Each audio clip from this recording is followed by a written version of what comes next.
ഇന്നത്തെ എൻ്റെ റെസിപ്പി ചപ്പാത്തിയുടെയും അപ്പത്തിൻ്റെയും പെറോട്ടയുടെയും ഒക്കെ കൂടെ കഴിക്കാൻ പറ്റിയ ഒരു അടിപൊളി സൂപ്പർ ടേസ്റ്റി എഗ് ഗീ റോസ്റ്റാണ്.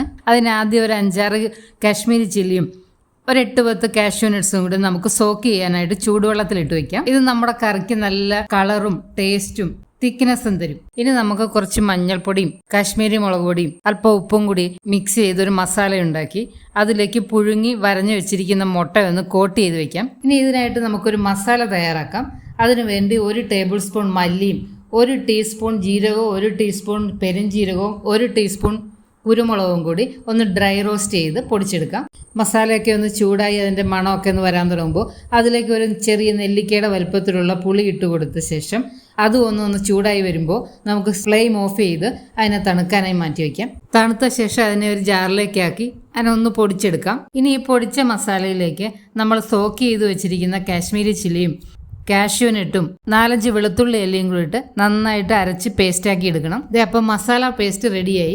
ഇതല്ലാതെ നമ്മൾ വേറെ മസാല ഇതിൽ ഉപയോഗിക്കുന്നില്ല. ഇനി ഒരു പാനിൽ 2 സ്പൂൺ നെയ്യ് ഒഴിച്ച ശേഷം നമ്മൾ കോട്ട് ചെയ്ത് വെച്ചിരിക്കുന്ന എഗ്ഗ് ഇട്ട് അതിനെ ഒന്ന് ഫ്രൈ ചെയ്തെടുക്കാം. ജസ്റ്റ് ഒന്ന് ഫ്രൈ ചെയ്താൽ മതി, ഒരുപാട് അങ്ങ് ഫ്രൈ ചെയ്യേണ്ട, അത് ഹാർഡായി പോവും. ഇനി അതേ പാനിലേക്ക് 2 സ്പൂൺ നെയ്യും കൂടി ഒഴിച്ചു കൊടുത്ത ശേഷം ഒരു മീഡിയം സൈസ് സവാള ചെറുതായിട്ട് അരിഞ്ഞ് നമുക്കതിലേക്ക് ചേർത്ത് കൊടുക്കാം. അതൊന്ന് നന്നായിട്ട് വഴറ്റിയെടുക്കണം. ഒരുപാട് ബ്രൗൺ ആക്കണ്ട, ഒരു ഗോൾഡൻ ബ്രൗൺ ആയാൽ മതി. നമുക്ക് ആവശ്യത്തിന് ഉപ്പും കൂടി ചേർത്ത് കൊടുക്കുക. അപ്പോൾ പെട്ടെന്ന് വഴന്ന് കിട്ടും. ഇതാ ഇപ്പോൾ ഉള്ളിയൊക്കെ നല്ല ഗോൾഡൻ ബ്രൗൺ ആയിട്ടുണ്ട്. നമുക്കിതിലേക്ക് അരച്ച് വെച്ചിരിക്കുന്ന പേസ്റ്റ് ചേർത്ത് കൊടുക്കാം. ഇനി ഈ മസാല ഒന്ന് നന്നായിട്ട് കുക്കാകണം. ഇതിലേക്ക് നമുക്ക് കുറച്ച് വെള്ളം കൂടി ഒന്ന് ചേർത്ത് കൊടുത്ത് നന്നായിട്ടൊന്ന് വഴറ്റിയെടുക്കാം. അതിൻ്റെ പച്ചച്ചുവയൊക്കെ മാറി നന്നായിട്ടൊന്ന് എണ്ണ തെളിഞ്ഞ് കിട്ടണം. ഇപ്പം മസാലയൊക്കെ നന്നായിട്ട് കുക്കായിട്ടുണ്ട്, എണ്ണയൊക്കെ തെളിഞ്ഞു വന്നിട്ടുണ്ട്. ഇനി ഇതിലേക്ക് നമുക്ക് അല്പം കറിവേപ്പില ചേർത്ത് കൊടുക്കാം.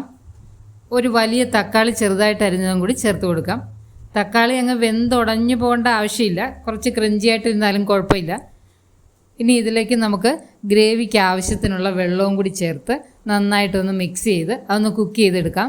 മസാലയൊക്കെ നന്നായി കുക്കായിട്ടുണ്ട്. ഇപ്പോൾ ഇങ്ങനെ കുക്കായി കഴിഞ്ഞ് കഴിയുമ്പോൾ ഇതുപോലെ നല്ല എണ്ണയൊക്കെ തെളിഞ്ഞ് നല്ല ഗ്ലേസിങ് ആയിട്ടിരിക്കും. ഇതിൻ്റെ കൺസിസ്റ്റൻസി ഓരോരുത്തർക്കും ഇഷ്ടമുള്ള പോലെ ചെയ്യാം. ഇതിലും കുറച്ചും കൂടി ഒന്ന് ഡ്രൈ ആക്കി വേണമെങ്കിൽ എടുക്കാം. ഗ്രേവി വേണമെന്നുള്ളവർക്ക് കുറച്ചുകൂടി വാട്ടറി ആക്കാം.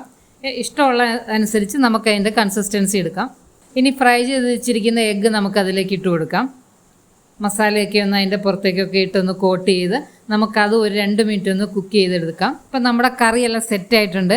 ഇനി ഇതിലേക്ക് അല്പം ചോപ്പ് ചെയ്ത് വെച്ചിരിക്കുന്ന മല്ലിയില കൂടി ഇട്ട് കൊടുത്തു കഴിഞ്ഞാൽ നമ്മുടെ അടിപൊളി എഗ് ഗീ റോസ്റ്റ് സെർവ് ചെയ്യാൻ റെഡിയായി. നിങ്ങൾ പലതരത്തിലുള്ള മുട്ടക്കറി ഉണ്ടാക്കിയിട്ട് കാണും. ഇതുപോലെ ഒന്നും ഉണ്ടാക്കിയിട്ടില്ലെങ്കിൽ തീർച്ചയായിട്ടും ട്രൈ ചെയ്ത് നോക്കണം.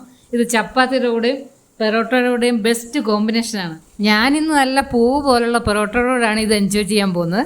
സൂപ്പർ ടേസ്റ്റിയാണ്. തീർച്ചയായിട്ടും ട്രൈ ചെയ്യണം, ഇഷ്ടാവും തീർച്ച.